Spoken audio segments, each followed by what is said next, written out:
Vos 2 centres de rénovation Home Hardware de Newport et L'Anse-à-Beaufils et votre caisse Desjardins du littoral gaspésien vous présentent Reflet d'ici.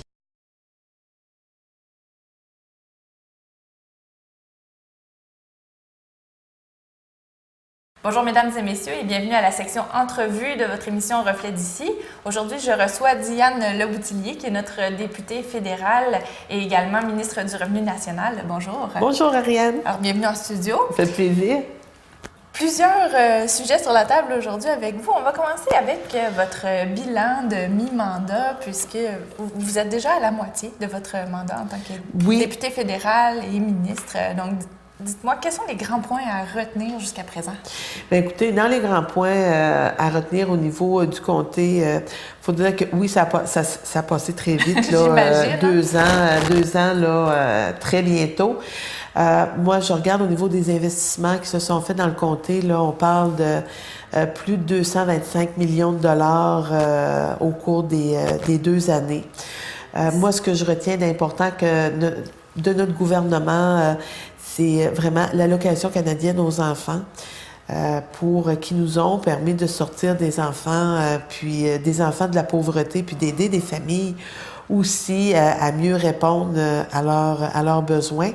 Et on parle de pratiquement au-dessus de, je pense, on est près de 35 millions de retombées par année au niveau de la Gaspésie et des îles de la Madeleine.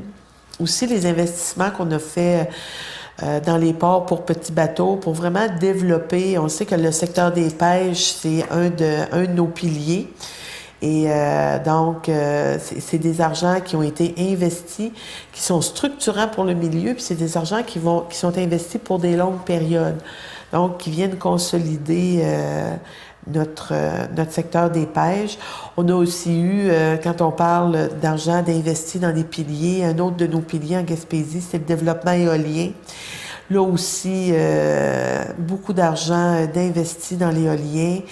Et fait qu'on travaille pour que le milieu continue de prendre sa place. Puis aussi, dans nos industries qui sont innovantes chez nous, on parlait ce matin, il y a eu l'investissement à Marinov. Et Marinov est aussi un acteur qui a une place importante à l'international. La même chose avec le technocentre éolien. Donc, on a des entreprises chez nous qui performent à l'international et je trouve que des fois, on ne se le dit pas assez parce que oui, on est bon en région. Donc, puis quand on regarde aussi tous les investissements qui se sont faits dans nos infrastructures, de loisirs et de sport. On annonçait avec le terrain de football, on a parlé à Grande-Rivière qui dessert la MRC. On a eu des centres, des arénas, on parle de Chandler, Bonaventure. On a eu des centres communautaires, Caplan. On a eu du côté aussi de la Haute-Gaspésie, donc des infrastructures qui permettent à la collectivité de vraiment améliorer là, sa qualité de vie. Puis si on pense au géoparc, cette semaine encore, on annonçait des argents pour la tyrolienne. D'ailleurs, j'encourage les gens à aller l'essayer. L'avez-vous essayé? Oui, je l'ai fait. Oui, c'est une des tyroliennes les plus rapides. Je pense, c'est au monde, là. C'est... Puis, vraiment, j'ai apprécié. C'est un défi, mais c'est bien. Vraiment, là, ça se fait très bien. Puis, c'est sécuritaire. Fait que... puis, ça donne un petit thrill, là. C'est vraiment... Fait que j'ai essayé la tyrolienne, puis on regarde aussi avec la plateforme. Fait que c'est... Tous ces projets-là... La liste est longue. Puis ce sont des projets qui sont créateurs d'emplois. Il y a des gens qui ont travaillé, là, puis des gens, là, qui vont continuer de retravailler. Puis j'entendais, on parlait, là, au-dessus de 100 000 visiteurs à Percé. Donc, quand on parle de rétention du tourisme, de développer l'offre touristique, puis ça s'est fait, là, un peu partout sur l'ensemble du territoire. Fait que moi, je trouve que le comté travaille bien. autant en Gaspésie qu'aux Îles-de-la-Madeleine. Puis il faut continuer de le faire, puis c'est ensemble aussi qu'on va le faire. Donc là, vous êtes vraiment à mi-chemin du parcours. On regarde derrière, on voit ce qu'il y a. Comme vous le dites, la liste est longue. Maintenant, si on regarde devant pour la deuxième moitié de parcours, les grandes priorités, sans rentrer dans tous les détails, ça serait quoi? Les grandes priorités, je vous dirais, on continue de travailler dans le secteur des pêches. Pour moi, c'est important de continuer de consolider puis de maximiser aussi nos entreprises. Qu'on parle d'environnement, pour moi, ça aussi, c'est important. Transport, c'est important pour le milieu. Donc, il y a encore beaucoup de travail à faire. Et moi, je pense qu'on est vraiment sur la bonne voie. Puis, on fait plus que consolider nos acquis, c'est qu'on doit maximiser nos acquis. Puis, je vous dirais qu'un enjeu pour moi qui est primordial pour la région, c'est toujours l'importance de travailler ensemble. Parce que ça, je le dis, un député tout seul, ça peut rien faire. Un maire tout seul, c'est isolé, ça peut pas faire beaucoup de choses. Un entrepreneur tout seul, ça fait que c'est vraiment tout le monde ensemble. Si chacun fait ce qu'il a à faire et met l'épaule à la roue, c'est comme ça qu'on va arriver à développer la Gaspésie, puis les Îles-de-la-Madeleine, puis à continuer de prendre la place qu'on doit prendre. Parce que lorsque je suis revenue à Ottawa, il y a 3 semaines passées, les gens me disaient « On n'a jamais autant entendu parler de la Gaspésie puis des Îles-de-la-Madeleine que cette année là, sur l'ensemble du pays. » Donc, c'est bon signe pour nous. On parle de nous. Puis si on parle de nous, c'est qu'on porte intérêt à nous. Donc, ça va être important de travailler avec la nouvelle équipe en place, notamment après les élections municipales. Oui. Est-ce que c'est un appel que vous lancez aux futurs élus aussi? Oui, c'est un travail qui se faisait avec les anciennes équipes, puis c'est un travail qui va se faire avec les nouvelles équipes qui vont être en place, parce que les paliers de gouvernement, on se doit de travailler ensemble. Le municipal, le provincial, le fédéral, écoutez, on a tous les mêmes électeurs, puis on a tous à cœur le bien-être de la même population. Donc, on doit travailler ensemble. Il y a des discussions à avoir, mais chacun fait à son niveau ce qu'il a à faire, mais c'est ensemble qu'on arrive à un résultat. C'est pas vrai que c'est le résultat d'un individu, c'est le résultat d'un ensemble d'individus. Très bien. Maintenant, si on sort du comté un peu, puis qu'on y va vraiment dans l'aspect général de votre travail au fédéral, il y a d'autres grands sujets qu'on peut aborder, notamment celui de l'assurance-emploi. On sait que là, la saison estivale vient de se terminer. Ça commence, là. Les gens font des demandes de prestations. Est-ce qu'il y a du nouveau dans le dossier de l'assurance-emploi? Oui, dans le dossier de l'assurance-emploi, puis ça aussi, c'est un dossier, moi, qui me tient à cœur au niveau du comté. On a eu le ministre Duclos qui est venu ici cet été, qui est le ministre responsable du dossier de l'assurance-emploi. Et dans les consultations qu'on a fait durant les 2 jours où le ministre a été ici, ça a été très clair qu'on avait moi j'appelle ça aussi un joyeux problème où on a une pénurie de main-d'œuvre. Donc, puis quand on regarde au niveau des industriels, puis des entrepreneurs dans le milieu qui, eux, voudraient développer, mais parce qu'il y a une pénurie de main-d'œuvre, ça empêche de faire du développement. Et puis, on a aussi des entreprises qui sont saisonnières, parce qu'on a aussi du travail qui est saisonnier. Puis ça, je le répète, c'est le travail qui est saisonnier et non pas le travailleur. Le travailleur peut travailler sur des plus longues périodes.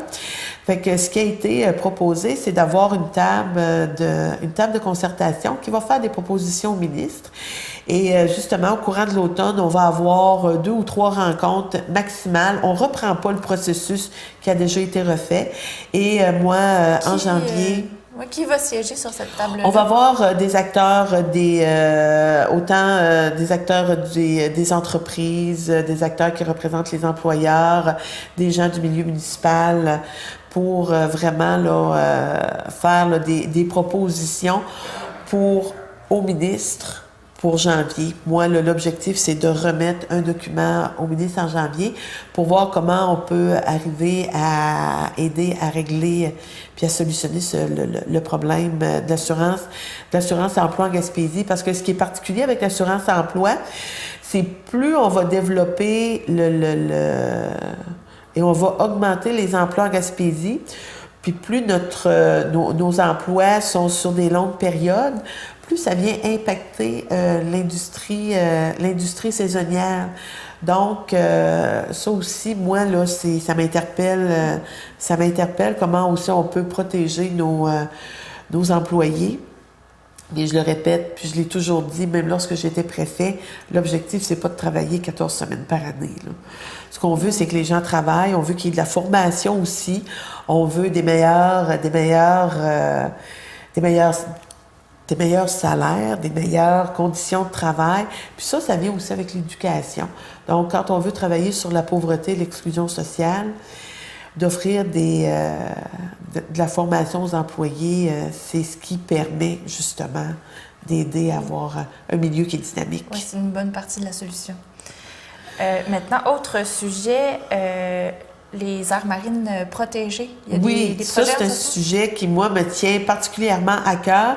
On l'a annoncé dans le dernier budget. Il y a 2 aires marines protégées au niveau du comté. Il y en a une qui nous concerne plus en Gaspésie, qui est le banc des Américains, qui est un petit peu, je vous dirais, entre Percé puis Gaspé, là, dans ce secteur-là. Puis, il y en a une aussi qui au niveau des îles de la Madeleine.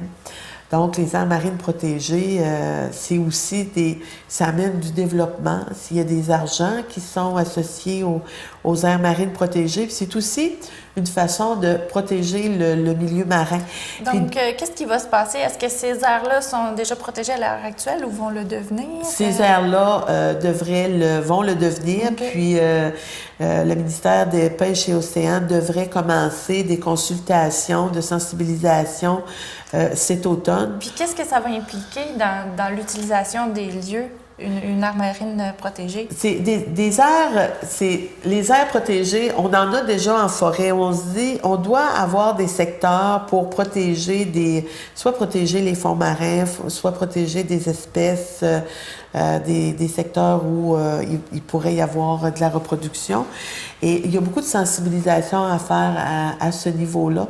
Mais on a au niveau terrestre, dans nos forêts, on a des aires qui sont protégées au niveau terrestre, mais il faut le faire aussi au niveau de la mer où, par exemple, il n'y aurait pas de dragage qui pourrait se faire là, pour détruire les fonds marins. Donc, il y a des secteurs particuliers qu'on se doit de protéger. Puis ça se fait aussi dans le but des générations futures. Très bien. Maintenant, on parle de protection du milieu marin, un sujet qui a fait parler tout le monde, les fameuses baleines noires qui ont décédé par dizaines cette année. Oui. On sait que la limite de vitesse a été réduite dans le Golfe. Où on en est dans ce dossier-là? Bien, écoutez, puis oui, à l'été, le ministère des Pêches et Océans, le ministre Leblanc le disait, ils ont dû prendre des décisions très urgentes vu le nombre de baleines qui sont décédées. Puis je pense qu'on parle d'une douzaine là, dans le Golfe. Et c'était une première aussi à l'effet qu'autant de baleines noires arrivent au niveau du Golfe. Habituellement, on disait on pouvait peut-être en avoir une ou deux, mais là, on parle cette année là, de plus d'une centaine de baleines noires qui sont arrivées dans le Golfe. Puis on s'entend, il y a de la circulation dans le Golfe. Beaucoup de circulation. Il y a beaucoup de bateaux. Il y a des pétroliers qui passent dans le Golfe, avec la cimenterie aussi. Il y a des bateaux qui vont passer dans le Golfe. Il y a la pêche qui se fait dans le Golfe. Donc, le milieu marin puis l'économie là doivent se partager un même territoire. Et on avait une obligation d'intervenir parce que, puis ça, le ministre Leblanc en a parlé il n'y a pas tellement longtemps, où on a des ententes aussi à l'international et qui auraient pu faire en sorte qu'il y aurait eu des impacts majeurs dans le secteur des pêches, où on aurait pu dire, bien, il n'y a plus d'exportation du secteur des pêches vers d'autres pays parce qu'on a des ententes de signer pour la protection d'une espèce qui est hautement en péril. Fait il y a eu ces décisions-là. On a baissé de 17 nœuds à 10 nœuds la vitesse des bateaux. Là, ça a eu un impact au niveau de l'industrie touristique, au niveau des croisières. Moi, là, puis on sait que le tourisme chez nous, c'est majeur. Mais autant l'industrie des croisières voulait aussi protéger les baleines. Donc, fait qu'on n'a pas eu le choix. Il y a eu la pêche aussi qui a été écourtée de quelques jours. Il y a eu la pêche aussi qui a été écourtée. Puis ça a permis aussi aux chercheurs de pouvoir faire des recherches puis de pouvoir pratiquer des nécropsies sur les baleines qu'on avait trouvées. Là, on commence à entendre parler de certains résultats où on dit les baleines, oui, il y a eu probablement des impacts avec des bateaux. Il y a des impacts aussi avec des filets de pêche. Le ministère des Pêches va tenir des rencontres et avec justement les gens là, pour voir qu'est-ce qui devrait, puis trouver des solutions à qu'est-ce qui devrait se passer. Moi, ce qui m'avait été demandé par l'industrie des croisières, eux voulaient savoir pour l'an prochain, parce que déjà on se prépare pour la prochaine saison touristique et voulaient faire partie d'une rencontre avec le ministre des Pêches. Et il devrait y avoir une rencontre qui devrait se tenir fin octobre, très début novembre. Ça fait que moi, je vous dirais au cours probablement des 3 prochaines semaines. Donc, les principaux concernés se parlent déjà? Oui, c'est ça. Fait où on va s'asseoir à la table pour justement voir qu'est-ce qui pourrait être fait. Puis, ce qui est clair aussi, c'est que moi, ce que j'entendais parler avec les gaz à effet de serre et les réchauffements climatiques et le réchauffement des océans, les baleines suivent le poisson. Et on s'attend que probablement les baleines pourraient revenir dans le Golfe l'an prochain. Donc, comment travailler à la cohabitation. Puis comme je le dis, c'est important de le faire. Puis comme le ministre le disait, ça peut avoir, le fait de ne pas avoir agi aussi rapidement cet été aurait pu avoir un impact majeur sur le secteur des pêches. À l'effet qu'on soit dans l'incapacité d'exporter nos produits marins. Donc, c'est un dossier à suivre, bien sûr. Maintenant, un autre dossier complètement, mais dont tout le monde parle ces temps-ci, la légalisation du cannabis. La semaine dernière, d'ailleurs, on recevait en entrevue des acteurs du milieu. Donc, comment est-ce que ça évolue, ce dossier-là? Le dossier évolue très bien. Nous, on en avait parlé, on en avait fait un enjeu lors de la campagne électorale. Donc, c'est pas quelque chose de nouveau qu'on a annoncé le printemps dernier. Aussitôt que le gouvernement est arrivé en poste, il y a un comité d'experts qui a été mis sur pied et il y a un rapport qui a été déposé. D'ailleurs que les gens peuvent consulter, le rapport est public. On avait aussi des experts du Québec. Puis moi, j'ai travaillé quand j'ai commencé comme travailleuse sociale, je travaillais en alcoolisme et toxicomanie, donc c'est un dossier qui m'a toujours intéressée. Et on sait très bien, puis les parents le savent, les gens qui nous écoutent, c'est beaucoup plus facile pour un jeune. On va aller dans une école secondaire, puis on va dire, regarde, là, j'aimerais ça, tu peux-tu me trouver de la Marie, c'est pas long, là, ils savent qui aller voir, puis fait qu'on se disait, on peut pas se mettre la tête dans le sable parce qu'on est le pays dans le monde, le pays industrialisé où il y a le plus de consommation au niveau des jeunes là, de 15 à 25 ans. Fait que de continuer les pratiques comme on continuait, ça avait pas de bon sens. Puis nous, fait qu'il y a du travail qui se fait actuellement avec les provinces. Les provinces travaillent très fort et l'application de la loi, nous, devrait se faire au cours de juillet 2018. Vous, en tant que travailleuse sociale, vous avez vu les deux côtés de la médaille, j'imagine, les bons et moins bons aspects de la consommation de cannabis. Est-ce que vous pensez que le Canada va être en mesure d'encadrer de façon appropriée oui. Autant la distribution que la consommation? Parce qu'il y a des gens aussi qui ne connaissent pas beaucoup la substance, puis qui pourraient oui, mais je vous dirais que nous, l'objectif avec le cannabis, là, c'est pas d'augmenter la consommation. L'objectif avec le cannabis, c'est de faire exactement ce qu'on fait avec la cigarette. Moi, je trouve que c'est le plus bel exemple. On veut pas encourager les gens à consommer. Ce qu'on veut, c'est l'encadrer. Ce qu'on s'est dit, c'est qu'il y a un problème. Actuellement, c'est le crime organisé qui en profite. Il y a tout se fait au noir, là. On ne sait pas qu'est-ce que les jeunes, qu'est-ce qu'ils peuvent consommer. Ça fait qu'on se dit, bon, ben là, on va arrêter, comme je disais, de se cacher la tête dans le sable. On va l'encadrer. Ce qu'on vise, c'est faire exactement comme la cigarette. Moi, je disais, c'est de faire en sorte que les gens ne consomment pas. On voudrait arrêter que les gens fument la cigarette. On sait très bien que oui, c'est pas bon pour la santé, mais de dire on fait comme si ça n'existait pas, c'est vraiment pas la solution. Donc, on prend le taureau par les cornes. Puis, on va l'encadrer, on va mettre des règles, on va même encadrer au niveau de la sécurité routière aussi.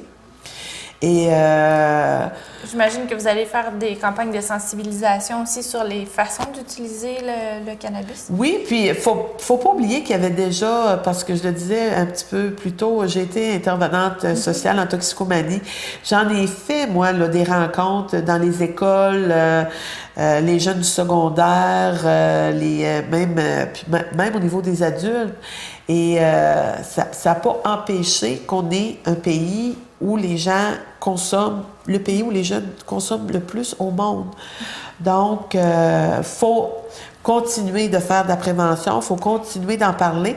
Puis, quelqu'un qui a jamais consommé, c'est pas vrai parce que on va avoir l'autorisation, va commencer à consommer du cannabis demain. Là. Quelqu'un qui fume pas la cigarette, la cigarette est légale, il ne fumera pas plus la cigarette. Là. C'est ce que ça va permettre, l'encadrement. Puis qu'est-ce que vous pensez, puisque vous connaissez bien le sujet, qu'est-ce que vous pensez du fait de développer une expertise dans le domaine médical relié au cannabis? On sait, par exemple, si on prend le fentanyl, la morphine, ce sont des médicaments qui sont aussi illégalement utilisés comme drogue.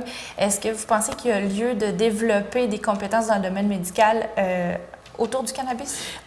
On a déjà des compétences médicales, puis on utilise déjà le cannabis à des fins médicales. C'est où les gens vont recevoir, lorsqu'il y a une prescription des médecins, peuvent recevoir par la poste. Fait qu'il y a déjà une organisation qui est faite au niveau du cannabis médical. Mais ça reste quand même marginal comme type de prescription pour l'instant, je pense. Je vous dirais que ça va peut-être avec les médecins qui sont les gens qui sont plus à l'aise d'utiliser. Mais moi, je sens qu'il y a une ouverture, puis il y a une sensibilité. Le fait aussi qu'on puisse en parler ouvertement, le fait que quand on parle de légalisation, puis qu'on travaille à légaliser, moi, il y a des gens qui me disaient...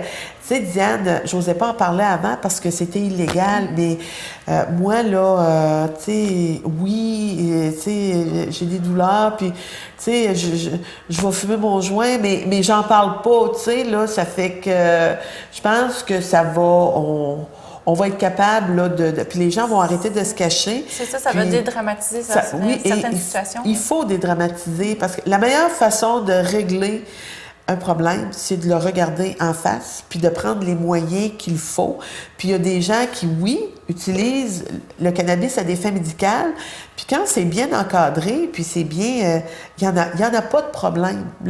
Mais là, la problématique, c'est au niveau de nos jeunes, qui, eux, ont accès à n'importe quoi, n'importe où, n'importe quand, n'importe comment. Là. C'est plus facile de s'acheter un joint que de s'acheter une bière. Fait qu'on va l'encadrer, puis ça va être mieux. Très bien. Donc, vous avez une grosse année derrière vous, au travers un gros 2 ans, en fait, derrière vous. Au travers de tout ça, comment se porte votre apprentissage de l'anglais? Mon apprentissage de l'anglais est de mieux en mieux. Je vous dirais qu'après 2 ans... je suis plus capable de suivre une conversation en anglais et je suis beaucoup plus capable de me débrouiller en anglais, plus capable aussi de parler avec mes collègues anglophones. Puis d'ailleurs, je vais retourner 2 semaines en janvier à Fredericton pour parfaire encore mon anglais. Vous allez en immersion, c'est ça? Je retourne en immersion 2 semaines. Puis je vous dirais, savez-vous ce que ça a fait pour moi d'aller en immersion en anglais? Ça fait en sorte que j'ai des collègues anglophones qui, eux, sont allés en immersion pour apprendre le français. Et ça a eu quand même un impact puis un effet positif. Donc, mes collègues anglophones me parlent en français, puis moi, je parle en anglais, puis on finit toujours par se comprendre. Donc, ça tisse des liens aussi, j'imagine. Oui, ça tisse des liens. Puis ça montre aussi qu'on est capable de faire ces efforts-là. Puis comme on le dit, le Canada, est bilingue. C'est important aussi de protéger les deux langues. Puis moi, je suis très fière quand mes collègues travaillent fort pour apprendre le français. Puis ils ont à cœur là, de pouvoir continuer de communiquer avec tout le monde. J'imagine que de leur côté aussi, ils partagent cette fierté-là de vous voir apprendre l'anglais. Oui. D'ailleurs, j'ai répondu en anglais à une question il y a 2 semaines passées en chambre. Tout le monde s'est levé pour applaudir. Ça fait que...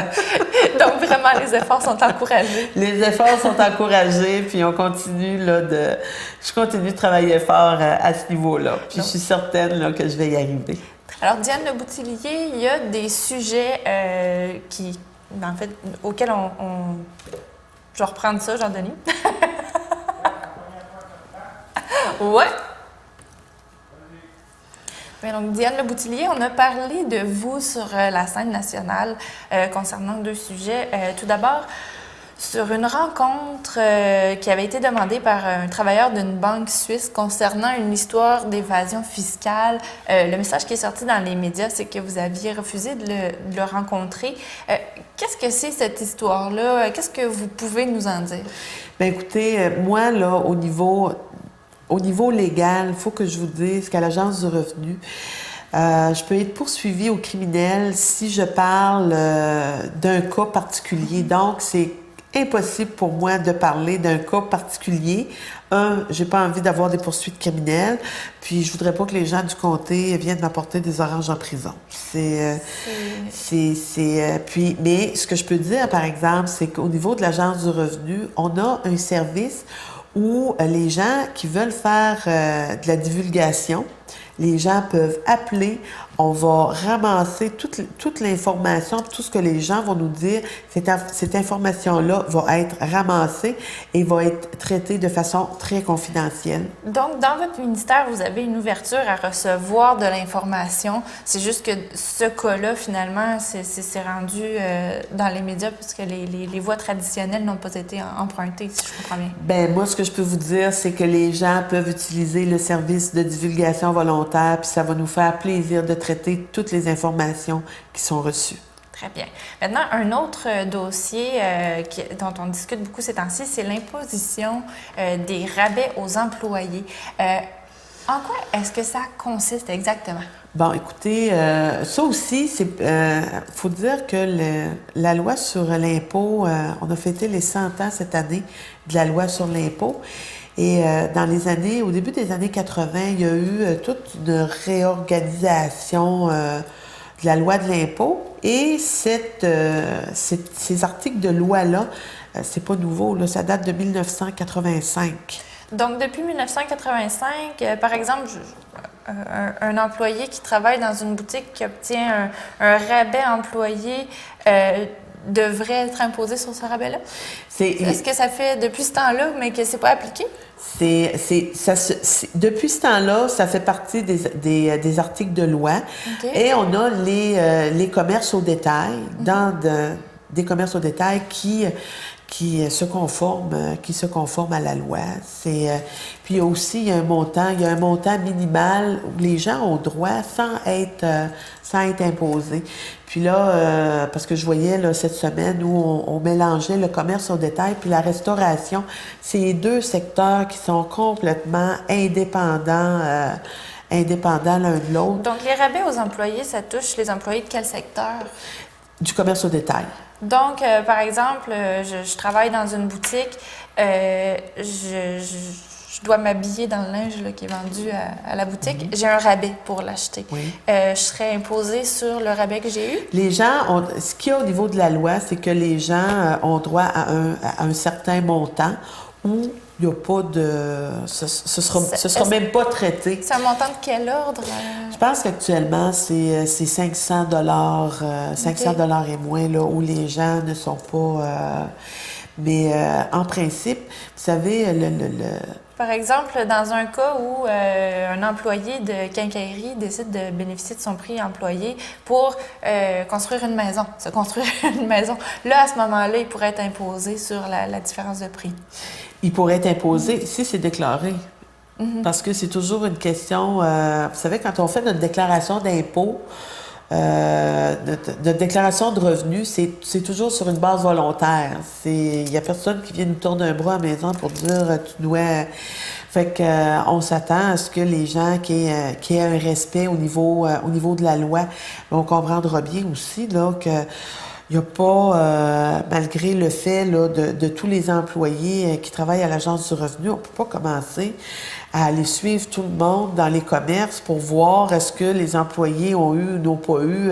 Puis donc, cette loi-là est en application là, depuis 1985. Alors pourquoi est-ce qu'on en parle en 2017 là? En fait, d'où ça sort? Il y a eu au niveau de l'Association du commerce au détail qui s'est présentée il y a 2 semaines passées au comité des finances et qui a soulevé ce point-là. Okay. À l'effet, puis ce point de loi-là. Et c'est ça, puis c'est à partir de ce moment-là qu'on a... tout le monde, tout d'un coup, s'est dit, écoutez, qu'est-ce qui se passe, là? Mais comme je le dis, c'était là depuis 1985. Et nous, au niveau de la loi sur l'impôt, régulièrement, au niveau administratif, il va y avoir des corrections ou où on va pas corriger, mais mieux interpréter la loi pour que les gens comprennent tous la même chose. Et lorsque on va mieux interpréter, puis ça va sur le site de l'agence, puis ça s'en va là, dans les bureaux, les CPE, les commerces, puis tous les gens qui font affaire avec l'Agence du revenu. Sauf que là, quand il y a eu cette clarification-là des règles, au niveau de la loi, qui est toujours la même loi, parce que la loi n'a pas changé, quand il y a eu la clarification au niveau des règles, moi, j'ai pas été avisée de cette clarification-là.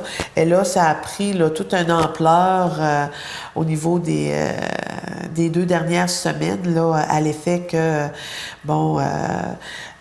madame qui travaille dans un restaurant puis qui va manger une pointe de pizza à la fin de son chiffre par son employeur, il fallait qu'elle déclare la pointe de pizza. Ben là, je trouve faut en revenir un petit peu. Il ne faut pas tomber là, dans les extrêmes. Mais, qui doit faire la déclaration? Est-ce que c'est l'employeur ou l'employé? En principe, l'employeur, lui, doit en parler, puis l'employé doit le déclarer. Mais là, on a aboli là, la nouvelle. On a mis sur la nouvelle interprétation, mais la loi est toujours en vigueur. La loi s'applique toujours. Mais ça, c'est pour éviter aussi que des gens, ou que des employeurs décident, au lieu de donner un salaire qui est intéressant à un employé, qu'on décide de négocier puis de dire, écoute, moi, je vais te payer à temps, mais je vais te marchander une autre partie de ton travail, tu sais, en te donnant... ça peut être soit... Donc, l'idée, c'est d'éviter des situations où il y aurait un faux salaire. C'est ça, c'est ça. Puis, tu sais, un bel exemple où ça s'applique, puis qui est très correct, puis là, je ne veux pas faire de publicité pour une entreprise en particulier. Si on prend comme on a des vendeurs automobiles, des garages, là, où, dans l'année, on va entendre parler, si vous venez de telle date à telle date, vous avez le prix des employés. Dans ce temps-là, il n'y a aucun problème. L'employé, il faut que ce soit offert à toute toute la population. Fait que si on fait un rabais, il faut que ce soit offert à tout le monde. Donc, si tu marchandes avec un employé, mais que tu n'offres pas au restant de la population, c'est là où ça devient problématique là, puis que ça doit être déclaré, que c'est déclaré comme étant un revenu d'appoint. Très bien, donc ça éclaircit bien la situation. Ça. Mais la loi, là, ce que je veux dire, puis ça c'est important, la loi est là. Les règles, ces lois-là sont en place depuis 1985. Il n'y a rien de nouveau, là. Très bien. Très bien. Donc, Diane Le Boutillier, merci beaucoup pour votre visite en studio. Ça fait plaisir. Merci.